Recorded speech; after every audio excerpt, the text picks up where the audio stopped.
지난주 설교 제목이 성도의 가치라는 제목으로 함께 말씀을 나눴습니다. 그 중에 제가 제일 기억에 남는 게 고린도후서 4장 7절 말씀이었어요. 질글 속에 담긴 보화라는 말씀이었습니다. 마치 우리가 질그릇을 가진 것 같으나 그 안에는 보화가 있다. 그래서 우리 성도들이 자기 자신을 볼 때 겉으로 드러난 것만 보고 생각하고 판단하지 않아야 할 것입니다. 오늘은 이거 좀 울리지 않나요? 조금 울리네요.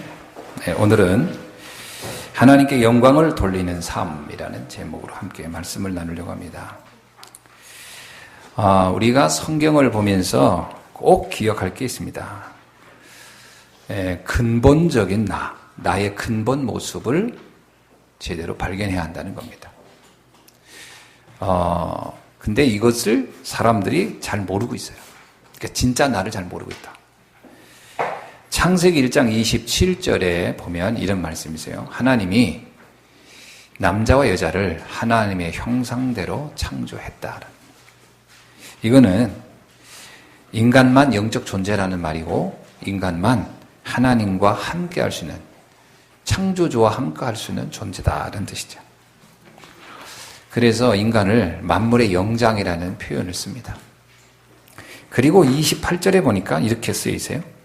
하나님은 인간에게 땅에서 충만하고 땅을 정복하고 바다의 물고기와 하늘의 새와 땅의 모든 생물들을 다스릴 수 있는 능력을 주었다. 이게 인간이 가지고 있는 본질적 상태입니다. 이런 인간이 머물렀던 곳, 그것을 창세기 2장 7절로 8절은 뭐라고 하냐면 에덴 동산이었다 이렇게 말합니다. 에덴이란 말은 원래 기쁨, 또는 즐거움, 또 환희 뭐 이런 뜻입니다. 그래서 에덴 동산 이런 말은 행복의 동산이죠.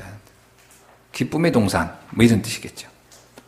이건 다른 말로 말하면 인간이 바로 이렇게 살아야 한다는 겁니다. 원래 인간은 행복하게 살도록 창조됐다라는 거죠. 자, 그러나 이제 우리의 현실은 어떠냐 하는 겁니다. 성경은 우리의 현실에 대해서 뭐라고 표현하냐면 창세기 3장 16절로 19절에 보니까 우리에게 문제가 나타났다는 거예요. 거기에 보면은 그 아담과 하와 부부 사이의 문제가 옵니다. 그리고 자녀와의 문제가 와요. 경제 문제가 옵니다. 표현을 이렇게 말해요. 평생을 노력하고 살아도 그 엉겅퀴로 인해 소출을 얻지 못할 것이다. 아내와 남편은 아내를 지배할 것이다. 자녀로 인하여 평생을 고통할 것이다. 이게 무엇이냐면 인간의 삶이 이렇게 이제 왜곡돼 버린 거예요. 부부 문제, 자녀의 문제, 경제 문제. 이건 대표적으로 그렇게 쓴 거지. 이제 그 이후에 이런 문제들이 계속 일어난다는 거예요. 실제로 창세기 4장 1절로 15절에 보니까 가인과 아벨, 형제 간에 이제 사륙이 일어납니다. 그리고 23장 24절에 보니까 드디어 이제 권력자들이 사람들을 학살하는 이야기가 나와요.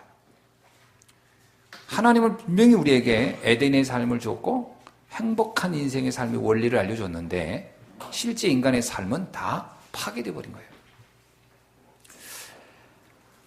그 원인 알아야 되겠죠?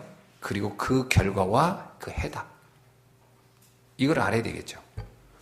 왜 우리가 신앙생활 하냐면요. 이 문제를 정확히 발견하게 하고 이 해결책을 알도록 하기 위해서 우리가 신앙생활 하는 겁니다. 신앙생활은 그래서 굉장히 중요한 의미를 가지고 있는 거예요. 이걸 이해하지 못하면 신앙생활을 오해하더라고요. 교회를 왜 다닙니까? 뭐 그냥 좋아서요. 뭐 표현은 뭐 그럴 수 있겠죠. 그런데 인간 문제의 근원을 알아야 되고요. 그 해결 답을 알지 못하면 우리도 똑같이 어떻게 된다? 아까 앞에서 기록한 것처럼요. 가정 문제, 경제 문제, 그리고 인간관계 문제. 끊임없는 고통 속에서 살다 갈 수밖에 없다는 거예요. 여기에서 벗어나는 비밀을 알아야 되는데 이게 성경에만 기록되어 있습니다. 성경은 뭐라고 얘기하냐면 이게 인간 근본 문제며 그 문제의 근원적 해결책이 성경에 있다라고 우리에게 말해줍니다. 이걸 꼭 알아야 돼요. 이건 선택이 아닙니다. 이건 필수예요. 이걸 모르면 아무리 행복을 하려고 노력해도 그것은 일시적인 거에 불과합니다. 결국은 불행해질 수밖에 없다는 거예요. 자, 그래서 우리는 성경을 통해서 왜 이 문제가 생겼는지를 좀 깊이 있게 살펴볼 필요가 있어요. 첫째입니다.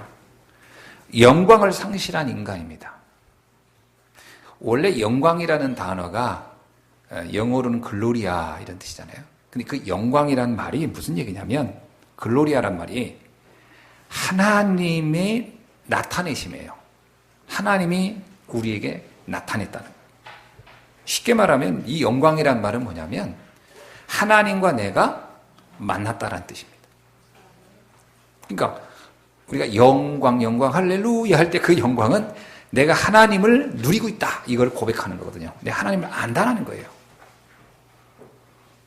그러니까 이 영광이 우리에게 창조된 인간은 원래 영광 상태였어요. 이해가 됩니까? 하나님의 형상대로 창조됐다는 것 자체가 영광 상태였다니까요. 에덴이 그 영광 상태의 삶을 표현한 겁니다. 하나님과 함께하는 행복한 삶. 그러니까 하나님을 알 수가 있는 거예요.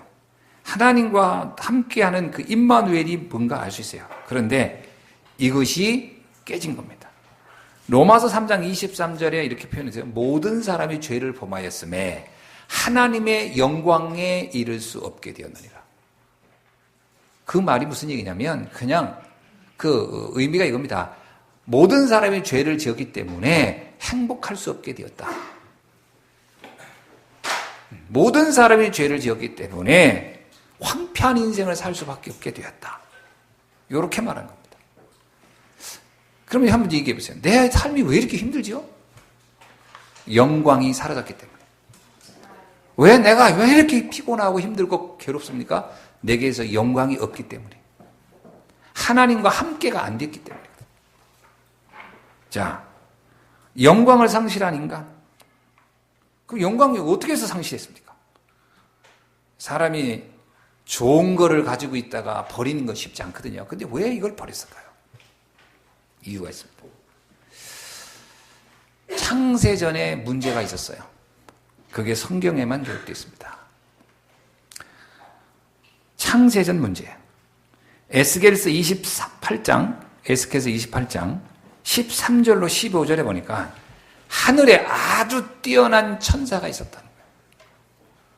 하나님이 그 천사에게 굉장한 권한을 줬어요. 이 천사가 얼마나 아름답고 멋졌는지 그 천사의 그 아름다움을 따라갈 존재가 없을 만큼 이 천사는 대단했습니다. 그런데 이사야 14장 12절로 15절에 보니까 이 천사가 어느 날 하나님같이 높아지려 했다 이렇게 나옵니다. 본인이 하나님과 같이 되려고 해버린 거예요. 그래서 계시록 12장 7절로 12절에 보니까 하늘에 큰 전쟁이 있었다. 그래서 그 천사가 하나님께 징벌을 받게 됩니다. 그리고 그가 땅으로 쫓겨났다. 이게 창세전 문제예요. 이거 안 믿는 사람도 있죠. 그건 안 믿는 걸 뭐 어떻게 하겠습니까? 근데 저는 그 무속인들이 그 사단에 이렇게 잡혀가지고 신기하게 사람들이 과거도 맞추고 막 이런 걸 보면 우리가 알고 있는 세계가 전부가 아니라는 거죠. 그건 분명히 알 수 있어요. 보이지 않는 세계가 있는 게 분명한 겁니다. 그럼 그 다른 걸 설명할 수가 없어요. 그 어디에도 이런 걸 가끔 이렇게 설명한 사람이 있더라고요. 죽은 영혼이, 인간이 죽어서 그 영혼이 귀신이 됐다 이렇게 말하는데 그거는 자기간에 생각한 거고 성경은 그렇게 말하지 않아요. 인간이 죽은 영혼이 이렇게 떠돌지 않습니다. 성경에는.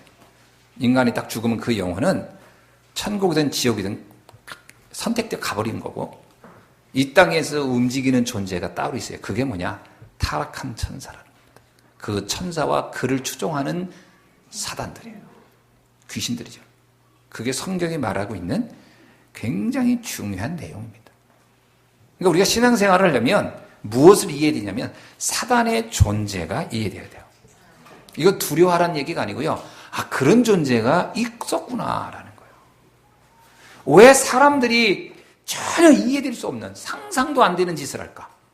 여러분 그런 거 보죠? 왜 사람으로 태어나서 어떻게 짐승만도 못한 짓을 할까? 영적 세계를 이해 못하면 설명이 안 됩니다. 어떤 사람들은 동물은 자기 동족을 그렇게 막 학살하지 않는다. 인간만 같은 동족을 그렇게 학살하고 죽이고 이유도 없이 그래요. 역사를 보면 그런 일이 너무 많았고. 그게요, 정상적인 생각을 가지고는 할 수 없는 겁니다. 뭔가 잡혀버린 거거든요. 그 존재가 있다라고 성경은 분명히 말합니다. 역사가 우리에게 입증하고 있어요. 여러분 역사가 얼마나 인간의 역사를 보세요. 과거의 중세시대에 사람 죽인 거 여러분 아시잖아요. 요즘도 뭐 IS 저런 짓을 하는 걸 보세요. 저게 인간으로 어떻게 저럴 수 있나 싶잖아요. 그게 우리가 그냥 양심, 사람이 양심이 좀 이렇게 나쁘면 그렇게 설명될 수 있는 게 아니에요. 그 사람들도 교육을 다 받은 사람들이에요. 도덕에 대한 교육 다 받았어요. 근데 어떻게 저럴 수 있을까? 다른 건 설명이 안 돼요. 설명할 수 있는 건 딱 하나밖에 없어요. 뭔가의 거대한 힘에게 잡혀버린 거예요. 여러분 그걸 이해돼요. 아, 우리 집안에 하나님 우리 집에 이런 일이 왜 자꾸 일어나지? 뭔가 보이지 않는 거대한 힘이 잡은 거예요. 그게 이해되지 않으면 절대로 인간 문제는 벗어날 수가 없다니까요. 이거를 세상 사람들은 말 안 해요. 세상은 이래요. 네가 열심히 해. 네가 최선을 다해봐. 자꾸 이 세상의 모든 이론은 그 존재를 부정하고 있는 상태에서 그 문제를 해결하려고 하니까 사람에게 또는 세상에 나라가 제도가 바뀌면 여러분 지금까지 정치인들이 얼마나 많이 바뀌었어요? 여러분 조선시대가 또 얼마나 안 좋았는지 아세요? 고려시대 사람이 바뀌고 왕이 바뀌고 아무리 바뀌어도 인간에게 나오는 이 저주와 재앙은 해결이 안 됩니다. 그거 사람이 이해는 못하고요. 교육으로 됩니다. 교육으로 될 게 있고 안 될 게 있는 겁니다. 절대 안 돼요.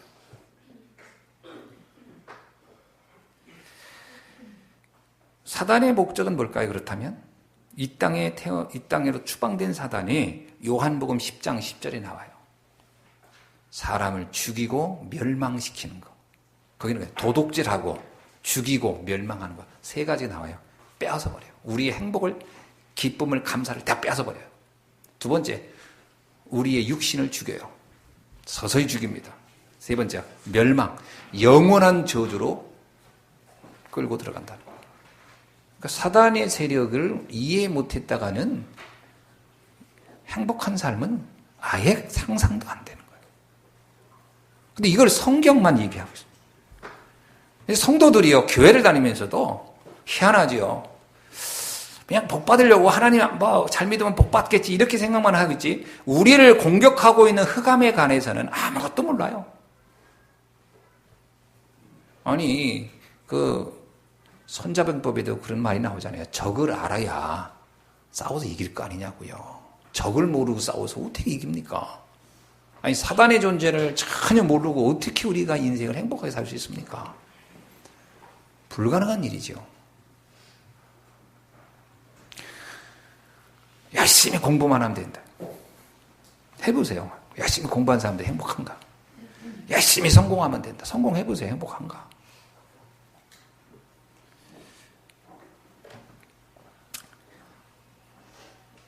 이 사단이 인간을 무너뜨렸다는 것이 성경이 말하고 있는 두 번째 진리입니다.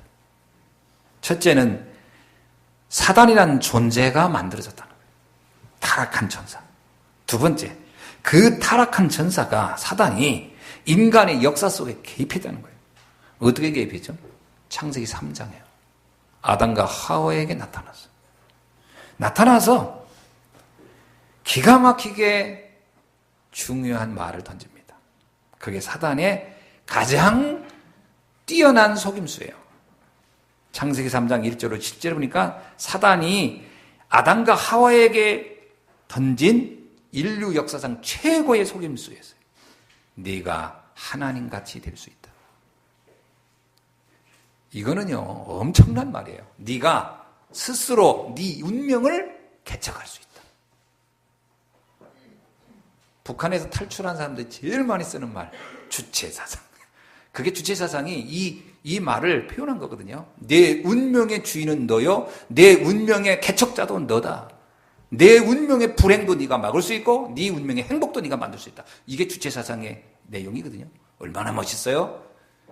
북한 사람들 다 어떻게 살아요? 죽지 못해 살고 있어요. 그래서 내가 그 탈북한 친구들한테 야, 너 주체사상이라며 네 인생을 네가 행복하게 만들 수 있다며. 만들긴 뭘 만들어요? 못 만듭니다. 그러니까 탈출하잖아요. 근데 오늘날 불신자들이 내가 비록 북한에 태어나지 않았더라도 불신자들이 가지고 있는 가장 강렬한 의식이 뭐냐? 내 인생은 내가 주인이라는 거예요. 맞습니까? 그러면 물어봅시다. 내가 태어날 때 알고 태어났어요? 그럼 나 죽을 때도 내가 다 알고 죽나요? 아닙니다. 내 인생의 주인이 아니란 증거. 태어날 때도 내 힘으로 안 태어났고 죽을 때도 내 알고 죽지 못합니다. 그런데 어떻게 내가 내 인생의 주인이라고 감히 말합니까?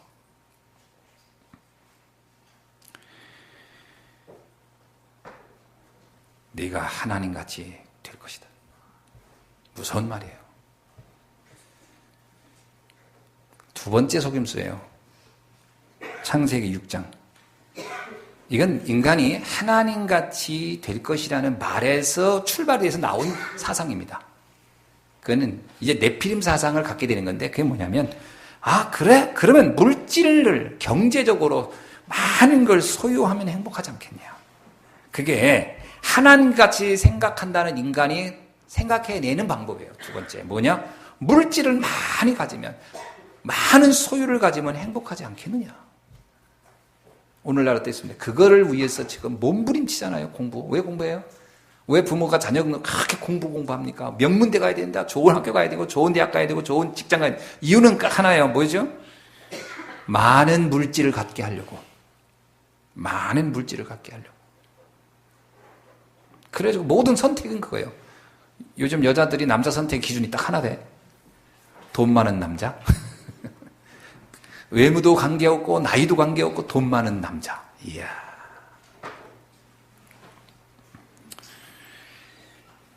근데요. 이것 때문에 남자들은 이쁜 여자를 얻는데 돈 많으면 되니까. 돈 많으면 어떤 여자든 내가 얻을. 그래서 또 남자는 또 돈 많은 남자 되려고 몸부림치고 여자는 또 돈 많은 남자 찾아다니고. 결과가 어떻습니까? 사단의 두 번째 속임수예요. 세 번째 속임수는요. 그 돈, 경제 얻으려고 하는 거 안 되지. 생각해낸 거예요. 성공하면 오지 않겠냐. 그래서 야망을 갖는 겁니다. 성공, 출세, 권력을 잡으면 한 번에 재물을 모을 수 있는 거예요. 열심히 노력해서 모으는데 한계가 있는 거예요. 그러니까 뭐냐. 권력을 가지고 전쟁을 해서 뺏어버리면 갑자기 내게 많아지는 거예요. 그래서 전쟁하는 거예요. 그죠? 내가 땅에다 일궈 가지고 씨 뿌려 가지고 얻어낼 수 있는 수익보다 내가 힘을 모아서 쳐들어가서 갖고 오면 단번에 어마어마한 걸 가질 수 있는 거예요. 그래서 권력에 집착하는 겁니다. 그래서 행복을 해보려고. 인간의 성공에 대한 야망이 거기에 나오는 거죠. 창세기 3장의 유혹을 실현시켜 보려는 몸부림이에요. 하나님같이 되려고 하는데 인간이 할 수 있는 게 딱 정해져 있거든. 그래서 싸움이에요. 전쟁이에요. 그렇게 해서 가져보려고 하는 거예요. 그게 지구의 비극이었습니다. 그래서 서로 죽이고 죽는 일이 지금까지 역사의 일에 한 번도 멈춘 적이 없는 거예요.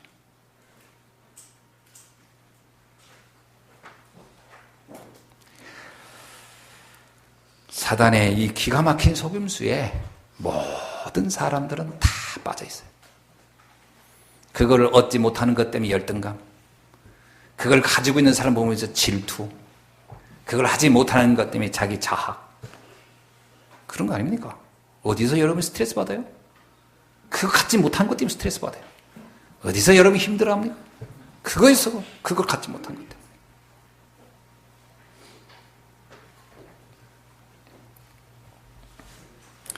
고린도후서 4장 4절에 이렇게 말했어요. 모든 사람들은 세상 신이 우리의 마음을 혼미하게 한다. 세상 신이 사람들의 마음을 혼미하게 하여. 분별이 안 되는 거예요. 그게 엄청난 유혹으로 보이는 거예요. 마치 낚시꾼이 고기를 잡기 위해서 던진 미끼처럼 사단은 우리를 걸기 위한 미끼로 던진 건데 거기에 사람들은 다 물어버립니다. 요한복음 8장 44절 뭐라고 나오죠? 너희는 너희 아비 마귀에서 났으니 너희 아비의 욕심대로 너희도 행하고자 하는. 그 마귀의 욕심이 뭐였죠? 하나님같이 되려고 했던 거예요. 근데 그거를 인간의 마음속에 심어버린 거예요. 자기도 하나님같이 되려다 안 됐잖아요. 그러니까 인간의 마음에 그걸 심어버렸어요. 욕심 심어버렸어요. 그리고 뭐라고요?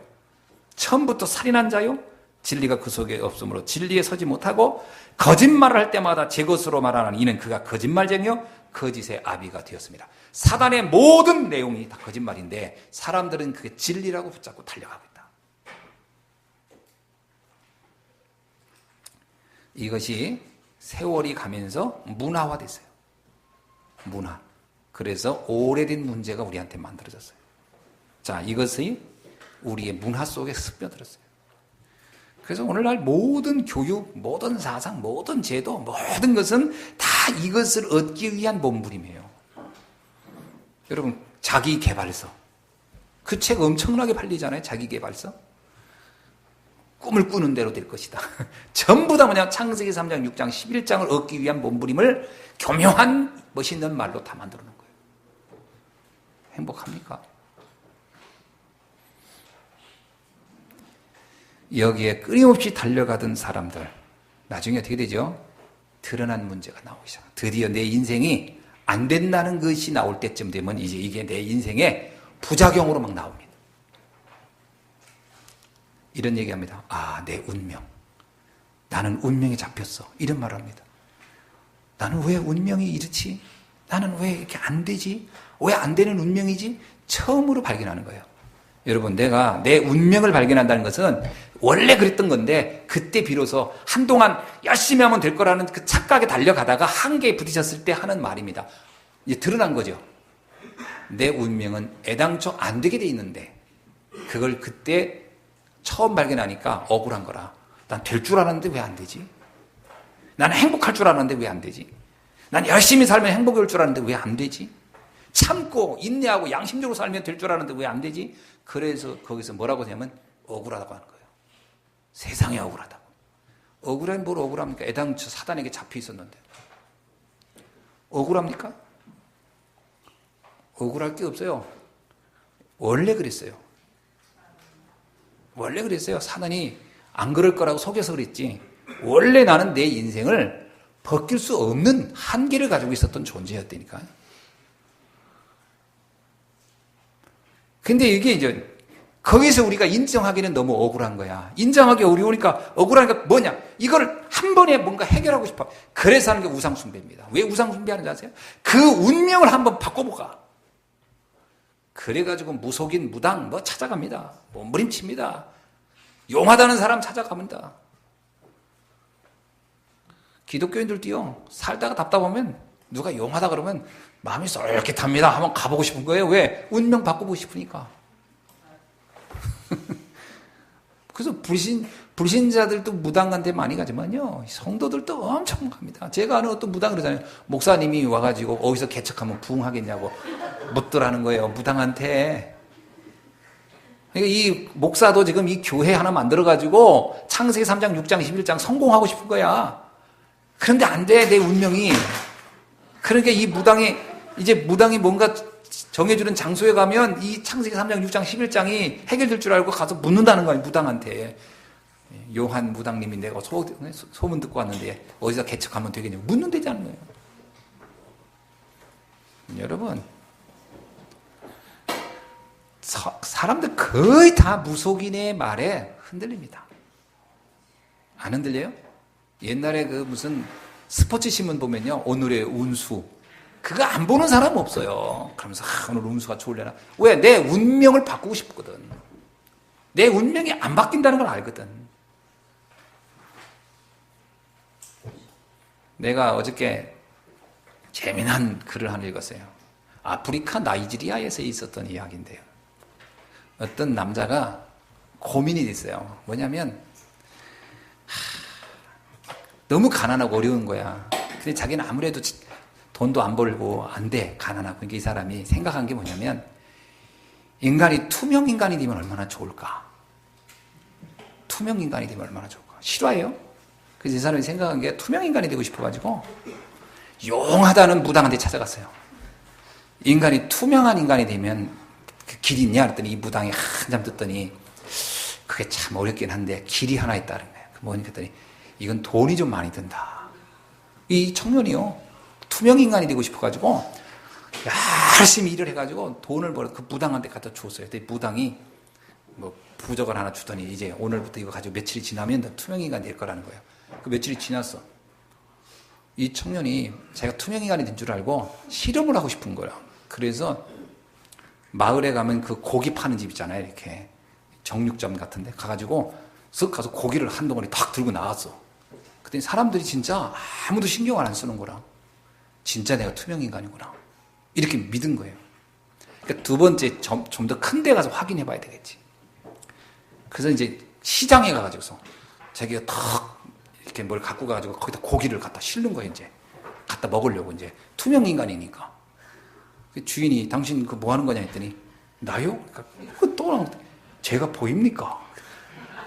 그럼 보이지 마. 그래가지고서 마을 사람들한테 되게 맞은 거예요. 그 경찰이 왔어요. 그래서 이 사람이 이제 잡혀가지고 구속이 된 거예요. 첫 번째는 왜 안 잡혔냐면 너무나 떳떳하게 가져가니까 이 사람이 종업원인 줄 알고, 그러니까 무슨 이게 그 필요한 사람이 갖고 가는 줄 알고 아무도 신경 안 쓴 것이지 투명 인간은 아니었던 거지. 근데 두 번째는 이제 걸린 거지. 바보 중에 그런 바보가 어디 있습니까? 자, 왜 그 사람은 그렇게 하려고 했죠? 자기의 불행한 운명을 뭔가 바꿔보고 싶은 거예요.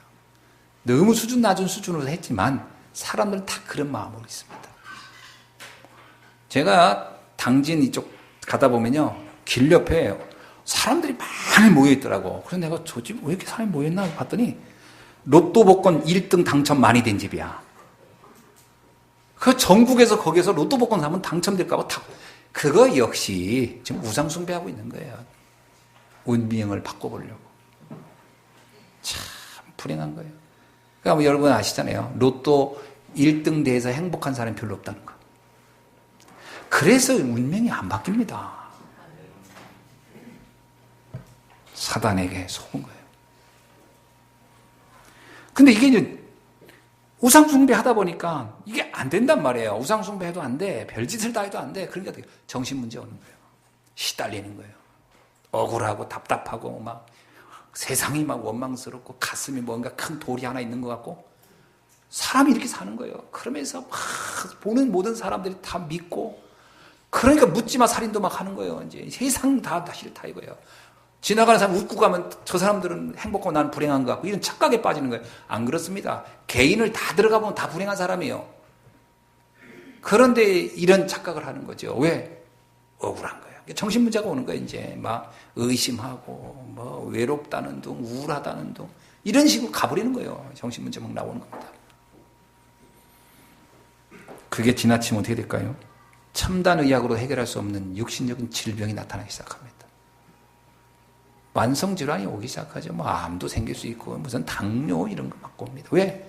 결국은요. 깊은 곳에 들어가 보면 행복하지 못한 삶. 그것을 몸부림치다가 오는 질병들이에요. 저 이렇게 사는 인생 해답이 있어요? 없어요? 없잖아요. 그럼 어떻게 돼요? 평생을 시달리다 가야 되는 거예요. 평생을. 그러면 나이 드신 분은 오랫동안 시달린 거고 어린아이는 지금부터 시달리기 시작한 거예요. 그 차이 위에는 없어요. 죄송합니다. 그렇잖아요. 오래 산 분들은 많이 시달린 거예요. 인생 별거 없습니다, 여러분. 나이 드신 분이나 젊은 사람이나 인생을 놓고 보면 비슷한 인생을 반복해 가는 거예요. 몇 번 반복했냐 차이지. 여러분 지금 살고 있는 거 우리 전 선조들이 다 그렇게 살다 갔어요. 근데 그 패턴 중에 공통점이 하나 있어요. 행복하지 않았다는 거예요. 늘 시달리면서 고통하다 갔다는 거예요. 그래서 마지막에 유언을 남길 때 대부분이 나는 못했으니 너는 해라. 그 유언하고 가는 거예요. 그러면 이제 자녀는 또 그 말 듣고 또 그걸 열심히 하면 행복할 줄 알고 또 해답 없는 인생을 하나를 더 굴레를 넘겨주고 가는 거예요. 내가 판검사가 못했으니 너는 되라. 뭐 이러고 간다든가. 나는 돈을 못 벌었는데 돈을 많이 벌어라든가. 그 자녀는 또 그것 때문에 또 죽는 거예요, 이제. 행복할 수 없는 인생이 근본적으로 되어 있음을 모르는 거지. 그러니까 자녀에게요, 고스란히 이 재앙과 저주를 넘겨주고 가는 거예요. 근데 신기한 건 뭐냐면, 이게 자녀로 갈수록요, 이러한 영적 문제는 더 강화됩니다. 인간이 해결할 수 없어요. 그걸 인정해야 돼요. 우리는 운명적으로 해결할 수 없는 존재가 됐어요. 왜? 이거는 내가 어떤 사람하고 관계에서 만들어진 게 아니에요. 여러분, 내가 불행하면 여러분 자꾸 그러죠. 우리 부모님 때문에, 이 세상 때문에, 누구 때문에. 그렇게 만들어진 문제가 아닙니다. 그걸 오해하는 거거든요, 사람들. 감옥에 가보면 모든 사람들이 죄를 지은 이유가 뭐냐면 문제의 원인을 보이는 대상에서 찾아서 그래요. 내가 너 결혼만 안 했어도 천만의 말씀, 그 사람 다른 사람하고 결혼해서 똑같이 살았을 겁니다. 운명은 그렇게 해서 바뀌는 게 아니에요. 안 바뀝니다. 사람들 착각하는 거거든요. 나는 부모를 잘 만났으면, 다른 부모 만나봤어요. 어떻게 됐을까? 다른 문제 또 왔어요. 거의 사람들이 그래서 사람 원망하고 불평하고 그러다 가는 거예요. 이 직장 가서 마만 저 직장 가고, 직장 계속 옮기는 사람 얘기 들어보세요. 다 이유가 있는 거예요. 그래서 옛날부터 그러잖아요. 무덤에 가봐라. 이유 없는 무덤이 있나? 다 이유가 있습니다. 근데 공통적인 문제를 보이는 세상에 두고 있었다는 거예요. 아닙니다. 성경만 그 답을 말하고 있어요. 우리 인생의 문제는 내게 눈에 보이는 대상이 아니라는 거예요. 그래서 눈에 보이는 대상이 아니기 때문에 내가 해결할 수 없어요. 사람이 문제야. 그럼 사람 바꾸면 되죠. 부모가 문제야. 그것도 부모. 그러니까 이상하게요. 문제 해결한다고 막 묘자리 바꾸는 사람도 있고 그러는데 안 바뀝니다. 운명. 착각하는 거지. 길은 하나밖에 없어요. 하나님이 우리의 인생 속에 개입이 들어와야 돼요. 하나님이 영광을 회복시켜줘야 돼요. 그래야 우리의 운명이 끝나요. 성경을 보니까 인간이 타락할 때 그때 하나님이 처음부터 이거는 사람의 힘으로 해결할 수 없음을 아시고 하나님 당신이 역사 속에 개입하기로 마음을 먹습니다. 보세요. 사단도 인간의 역사 속에 개입했기 때문에 문제가 온 걸 알고 하나님도 인간의 역사에 개입하기로 마음을 먹어요. 그러니까 우리의 역사는요, 이제 하나님과 사단의 전쟁터예요. 쉽게 말하면. 하나님이 우리의 역사 속에 개입하기로 마음 먹습니다. 그 비밀이 뭐냐? 창세기 3장 15절이에요. 여자의 후손이 와서입니다. 여자의 후손이 너의 역사 속에 와서 너희를 붙잡고 있는 사단의 머리를 짓밟아 버릴 것이다. 그래야 너희들이 운명에서 빠져나온다. 인간이 아무리 몸부림쳐도 이 심판과 저주를 피할 수 없어요. 그래서 방주를 만들어라는 거예요. 그게 하나님이 역사에 개입하는 방법의 비밀을 말해줘. 방주 안에 들어가면 산다. 방주 밖에 있는 자는 누구를 막론하고 다 죽을 것이다. 아브라함에게 말합니다.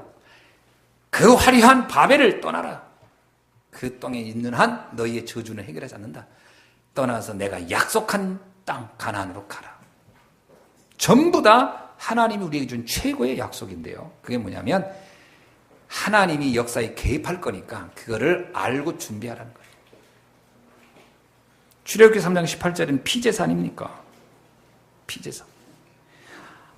이스라엘 백성이 노예로 아무리 그 380년간 있습니다. 400년 가까이, 430년을 노예로 있습니다.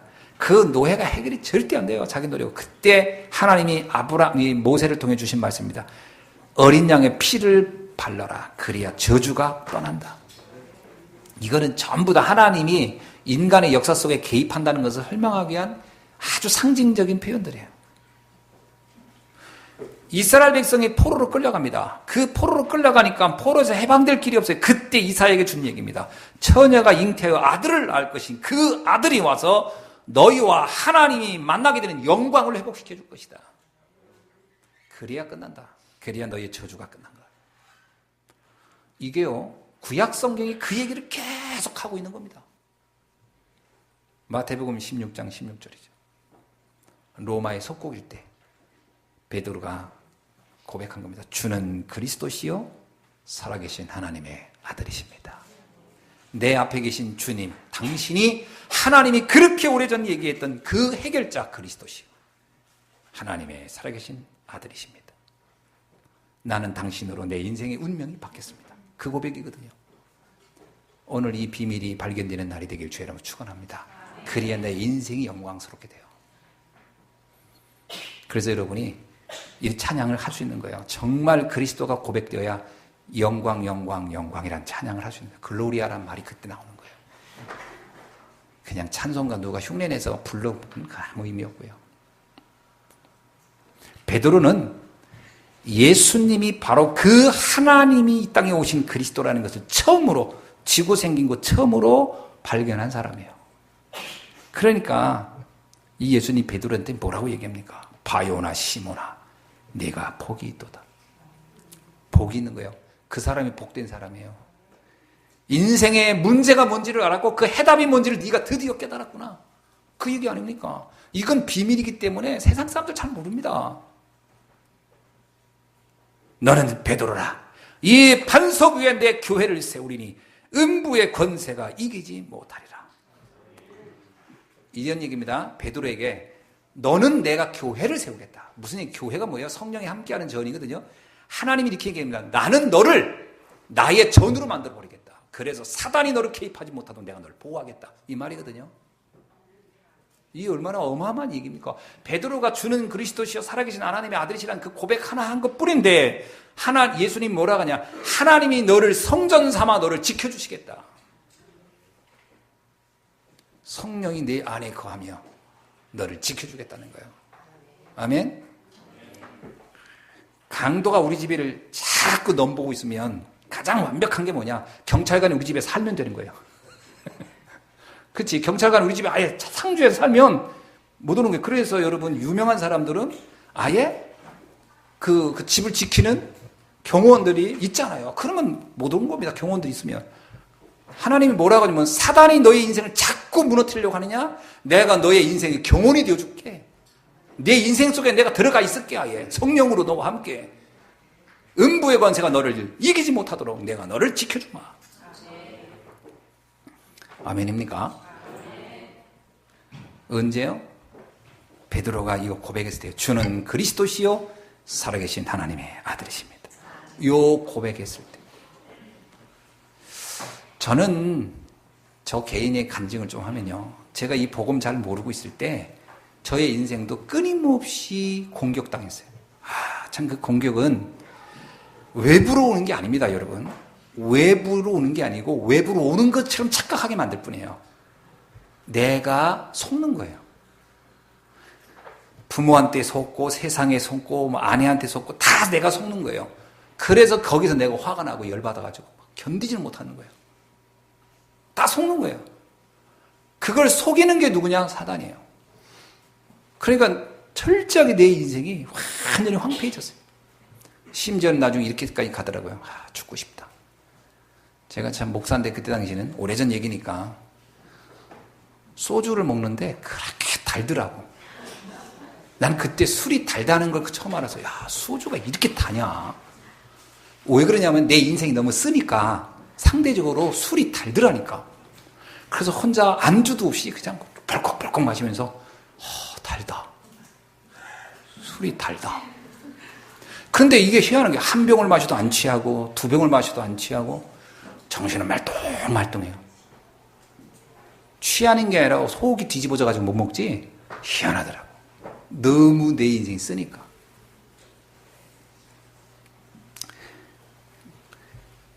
그러니까 무슨 생각이 드냐면요, 지나가는 기차 이렇게 봐도요, 또 차를 봐도 한번 확 뛰어들어볼까.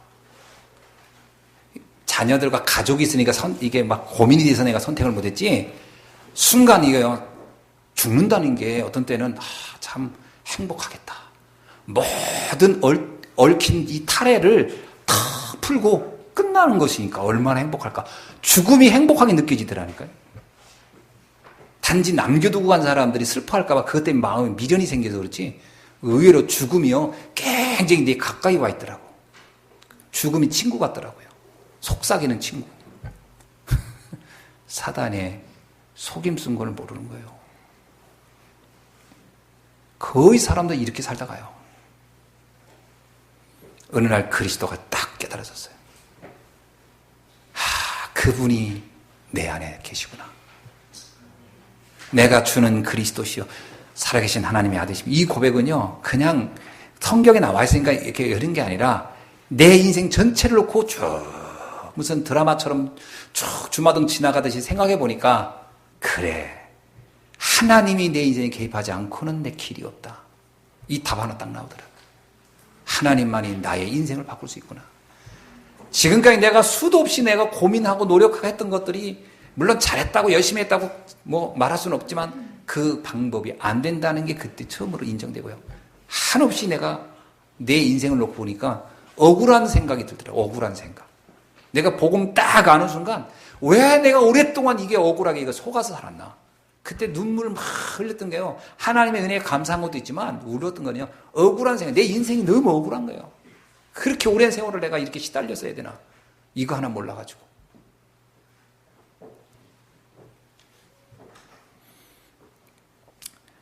하늘과 땅의 모든 저주의 올무가 풀리는 고백이 바로 베드로가 한 고백인 줄 믿습니다. 저주의 올무가 끊어야 돼요. 끝나는 겁니다. 그거로 끝난 거예요, 베드로는. 그 이후에 베드로에게 어떤 문제가 온다? 그건 문제가 아니에요. 다 축복이지. 하나님의 절대적인 계획이 있는 사건이지, 베드로가 그때 불행하다고 한 적이 없어요. 오늘 이 비밀이 여러분에게 깨달아지게 되기를 주로 축원합니다. 여러분, 성도들이 하나님께 영광을 돌리는 삶이 뭡니까? 오늘 본문에 이제 이게 읽으면 이게 뭔가 음란하지 말란 말인가? 뭐 이렇게 이해하기 쉽지만 아닙니다. 이걸 영적인 눈으로 가지고 가만히 보세요. 무슨 얘기입니까? 너희는 성령의 전이다. 너희 몸으로 하나님께 영광을 돌려라, 이거예요. 그러면서 더 중요한 얘기를 합니다. 몇 가지를 얘기하는데, 첫째, 하나님이 만든 너를 찾으라는 거예요. 내가 누구냐니까. 뭐라고 나옵니까? 12절에 보세요. 나는 모든 것이 내게 가하다.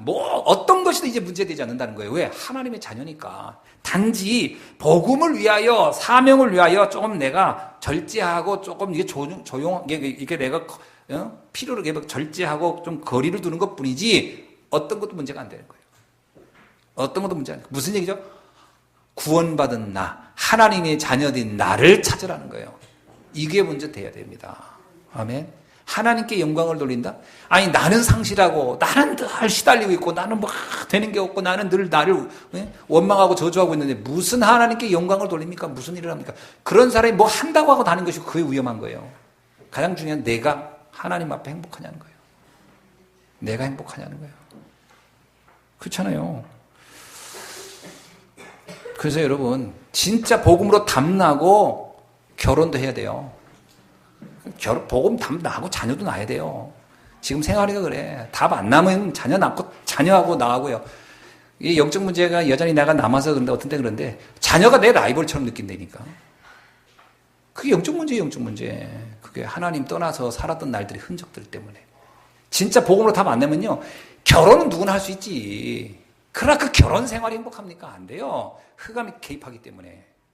아이를 낳을 수 있지, 누구나. 뭐 건강한 남녀가 살면 아이 못 낳습니까? 문제는 그 아이를 어떻게 키울 거냐는 거예요. 그래서 누구나 부모가 될 수 있지만 좋은 부모는 아무나 될 수 없다는 얘기가, 그게 어제올 얘기가 아닙니다. 복음으로 답내야 되는 거예요. 나를 찾아야 돼요. 내가 행복해야 돼요. 그래야 누구를 만나든 어떤 상황이 되든 문제가 안 되는 거예요. 여러분, 고린도서 6장 12장 14절이 뭐냐? 모든 것이 내게 가하나 내가 무엇이든지 얽매이지 아니하리라. 난 자유롭다는 거예요. 요한복음 8장 32절에 이런 말씀이 있어요. 진리를 알지니 진리가 너희를 자유케 하리라. 저는 복음 알고 나서 정말 자유롭더라고요. 이야, 더 이상 내가 멍에 눌려있는 것도 이렇게 시달리는 것도 없어지더라고요. 그냥 싹 사라지는 거예요. 그 자유함은 이루 말할 수 없어요. 그러니까 그때 내가 지금도 그때 생각하면요 가슴이 이렇게 흥분되고 기뻐요. 뭐냐면 나무들이 막 바람에 이렇게 막 팔랑거리는데 그 잎사귀 하나하나가 다 나를 축하하는 것 같아. 네가 다시 태어났구나. 막. 그리고 거리를 걷는데요 이 땅이 스폰지 같아. 얼마나 편하고 부드러워. 요즘은 내가 몸이 안 좋아서 이 육신적으로 좀 이런데 불편한 거 외에는 마음은 하나 괴로운 게 없어요. 근데 옛날에는 마음이 괴로웠어. 아침에 딱 일어나면 눈 떠서 제일 먼저 한 게 뭔지 아세요? 한숨 짓는 것부터 있어요. 그 이유도 없이 그냥 이유는 이지 내 인생이 너무 답답하니까. 요즘은 일어나면 그냥 하루가 그냥 어떻게 지나가는지 몰라 행복해요. 진리를 알지니 진리가 너를 자유케 하리라. 고린도서 7장 14절에 하나님이 그의 권능으로 우리를 다시 살리리라. 아멘. 여기 14절에 보세요. 하나님이 주를 다시 살리셨고 또한 그의 권능으로 우리를 다시 살리셨느니라. 이게 무슨 얘기입니까? 저와 여러분은요 보장된 미래, 영원한 미래, 부활의 미래, 천국이 보장된 사람들이라는 거예요. 아무것도 염려할 게 없습니다. 아멘. 마태복음 28장 20절에 뭐라고 얘기했습니까? 내가 세상 끝날까지 너희와 항상 함께 있으리라. 두 번째는 하나님이 주신 나의 것을 찾아야 돼요. 그래야 하나님께 영광. 나의 것이 뭡니까? 나를 통해서 하시려는 것이 있어요. 그거 찾아야 돼요.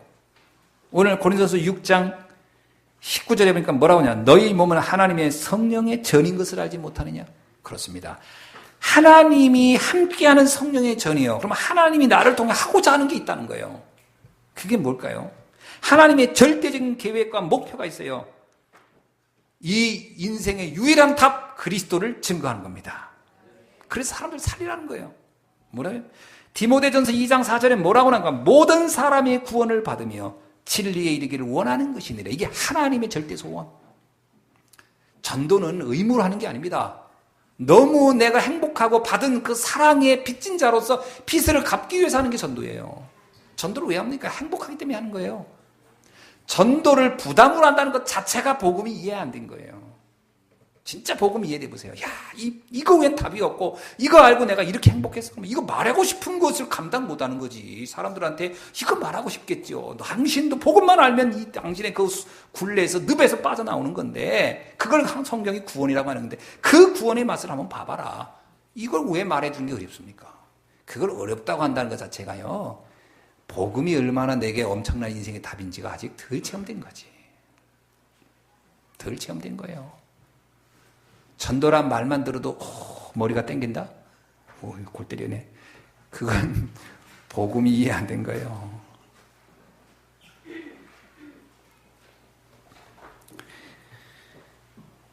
베드로서 2장 9절에 뭐라고 나옵니까? 너희는 왕 같은 제사장이여 귀한 빛을 전할 선지자라. 아멘.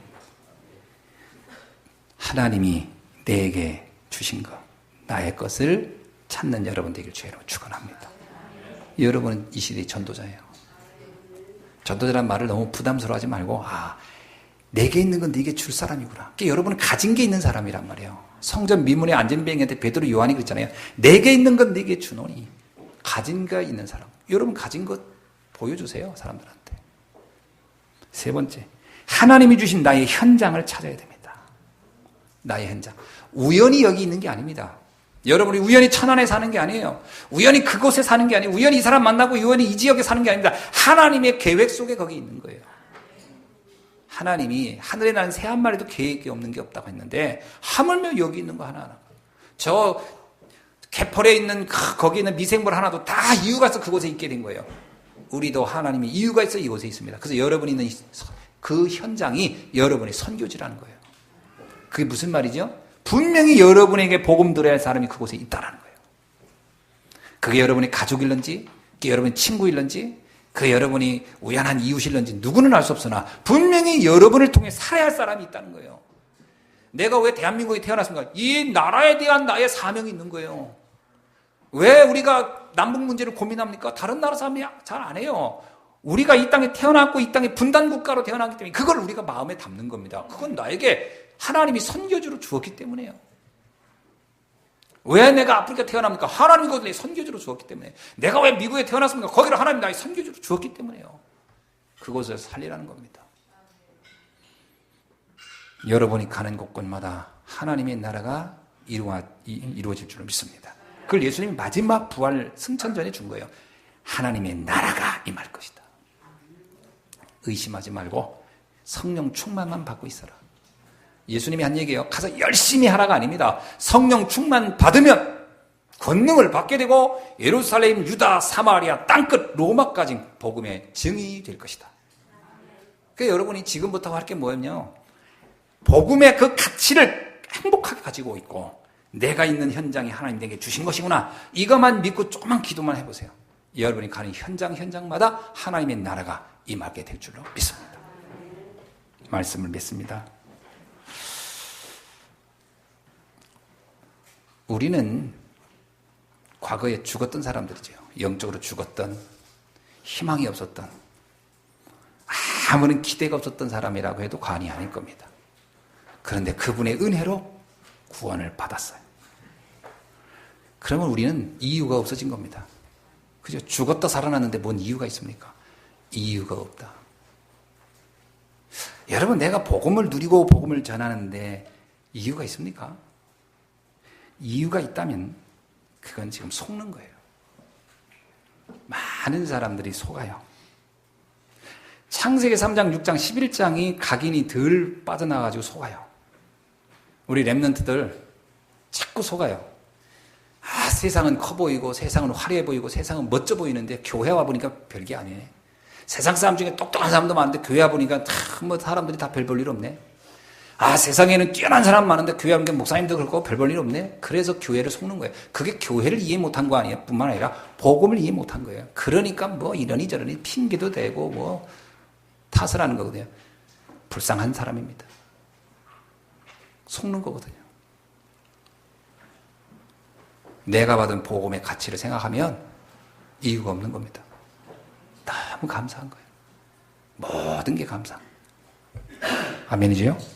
네. 다른 이유가 없던 사람들이 마가다락방에 모인 거예요. 이유가 없어야 모이는 거죠. 오직 복음 전하기 위해서. 두 번째입니다. 우리는 다른 이유가 있는 사람들이에요. 어떤 다른 이유죠? 진짜 이유가 있어요. 모든 사람이 하나님 떠난 그 재앙과 저주 속에 있는 것을 보이기 때문에 그걸 살리기 위해 모인 사람들이다. 다른 이유입니다. 아멘. 내 성공을 위해서 모였습니까? 제가 늘 얘기하잖아요. 그러면 대기업에 가서 취직하세요. 스펙 쌓으세요. 외국 유학 가가지고 그리고 얼굴 뜯어 고치세요. 성공을 위해서 사는 거라면 그쪽으로 가세요. 열심히. 연예인 쪽에도 발도 좀 내려보고 막 해보세요. 전신 성형도 한번 해보면 또 혹시 됩니까? 출세할지. 그렇게 내 인생을 방향을 그렇게 잡는다면 그걸로 가세요. 그러나 우리는 그것이 우리 삶의 이유는 아닙니다. 우리의 삶의 이유는 다른 데 있어요. 아무리 몸부림치고 아무리 최선을 다해도 안 될 창세기 3장, 6장, 11장에 잡혀있는 12가지 문제에 저주받고 있는 사람들을 살리는 것이 우리의 이유입니다. 하나님이 우리를 살리셨고 또 그의 권능으로 우리를 다시 살리셨으니 우리가 할 일은 그거밖에 없어요. 내 몸을 하나님께 드린 영광, 복음을 증거해 주는 것. 그러면 증인의 삶을 이제 조용히 살아야 되겠죠. 그게 바로 캠프 인생입니다. 지금까지 우리는 복음을 들었고 아마 여러분 다 복음이 뭔지 아실 겁니다. 복음만으로 이 땅의 문제는 충분히 해결하고도 남아요. 그렇다면 예수님께서 그런 제자들에게 이 복음을 알려준 다음에 마가복음 6장 7절에서 13절에 보니까 2명씩 짝을 지어서 현장에 내보냅니다. 갔다 오라는 거예요. 왜 그러죠? 현장을 보라는 거예요. 복음 없는 현장 보고 복음 있는 네가 얼마나 놀라운 축복자인지를 확인하고 오라는 거예요. 제자들이 그때까지만 해도요, 이 복음이 그렇게 능력이 있는 줄 몰랐어요. 현장에 가서 복음을 전해보니까 어떤 일이 나세요? 귀신이 떠나갑니다. 그래요. 주님의 이름을 외쳤더니 주님의 이름을 전달했더니 귀신이 떠나갑니다. 그래, 그게 너희들이 가서 확인하고 올 일이다. 그래서 저희 교회에서도 제가 생각했어요. 이제 금년에 그 일을 시작해야 되겠다. 우리 성도님들이 앉아서 복음만 들으니까 이 복음이 얼마나 대단한 건지 확인이 안 될 수 있겠다. 그래서 내가 예수님처럼 2명씩 짝져서 보내야 되겠다. 현장을. 그래서 예배 끝난 후에 밥 먹고 나면 소화도 시킬 겸. 그래서 팀을 2명씩 하면 또 이게 둘이서 또 가가지고 또 아이스크림 먹다가 올 수도 있으니까 한 4명 정도 이렇게 4명, 5명을 팀을 짜서 한번 그냥 가보는 거예요. 현장에 가서 그냥 한번 가서 사람들이 어떻게 사는지도 보고. 의외로요, 사람이 그냥 스쳐 지나가면서 본 거는 별로 관심이 없는데 이런 눈을 가지고 가서 보면 사람들이 하나같이 다 시달리고 있다는 게 실제로 확 보여요. 그러는 중입니다. 그 중에 10명의 하나는 반응을 합니다. 어디서 왔냐고. 이 시간에 뭐하러 돌아다니냐고. 이게 묻는 사람이 있어요. 그 사람 중에는 분명히 그냥 교회에서 여기 왔다. 왜 왔냐고. 아, 여기 그냥 혹시 신앙에 관심 있는 사람이 있는가 하고 한번 와봤는데 혹시 묻는 거 보니까 관심 있는 거 아닐까요? 라고 하면 그럴 수도 있거든요. 아닐 수도 있고. 그럼 10명 중에 하나 꼭 그래요. 반응하는 사람이 있어요. 그 사람에게 간 중에 뭐 전도지를 하나 준다든지 뭐 이렇게 뭐 하면 그 사람의 인생에 운명이 바뀌는 그 사건이 될 수도 있거든요. 그런 일을 해야 됩니다. 그래 보면 어느 날 알 겁니다. 그때 나는 가서 그냥 그 사람이 원해서 전도지 하나 준 것 뿐인데 이 사람의 인생이 이렇게 바뀌네. 보게 되면 말씀의 능력을 확인할 수가 있죠. 제일 큰 응답은 그 사람이 아니고 납니다. 전도 현장에서 가장 큰 은혜는 전도자 자신이 응답받는 거예요. 그래야 복음의 위대함을 확인할 수 있어요. 그걸 안 하면요, 신앙생활이 계속 앉아가지고 머리로만. 전에 유 목사님이 그린 거 봤죠? 머리는 이따만하고 눈은 이만해가지고 발은 실처럼 얇은. 그렇게 되면 안 되겠죠. 현장을 한번 여러분이 가서 전도하라는 게 아닙니다. 현장을 보고 오라는 거예요. 현장이 어떤지 보고 오라는 거예요. 보고 오는 건 쉽죠? 또 오해하지 마세요. 목사님 우리를 시달리게 하려고 또 전도 얘기한. 아니요. 보고 오라고요. 그런 응답이 아마 금년 후반기라고 해야 다음 주부터 될지도 모릅니다. 아무튼 이렇게 제가 한번 계획을 짜서 한번 시도해 보려는 마음을 갖고 있습니다. 여러분이 기쁜 마음으로 한번 이 흐름 속에 응답받는 귀한 날이 되기를 주님의 이름으로 축원합니다. 기도하겠습니다. 하나님 감사합니다. 오늘 하나님께 영광 돌리는 삶이 무엇인지 깨닫게 하시고 알게 하신 것을 감사합니다. 오직 예수 그리스도 외에는 이 땅에 다른 어떤 문제도 어떤 것도 해결할 수 없음을 알게 됩니다. 베드로 사도의 고백처럼 다른 이에서는 구원 얻을 수 없나니 천하 인간의 구원 얻을 만한 다른 이름을 우리에게 예수 그리스도 외에 준 적이 없다고 하는 이 고백이 오늘 사랑하는 성도들의 삶 속에서 날마다 되어지게 하옵소서. 그 그리스도의 능력의 무한함을 체험하며 누리는 삶이 되게 하옵소서. 예수 그리스도 이름으로 기도하옵나이다.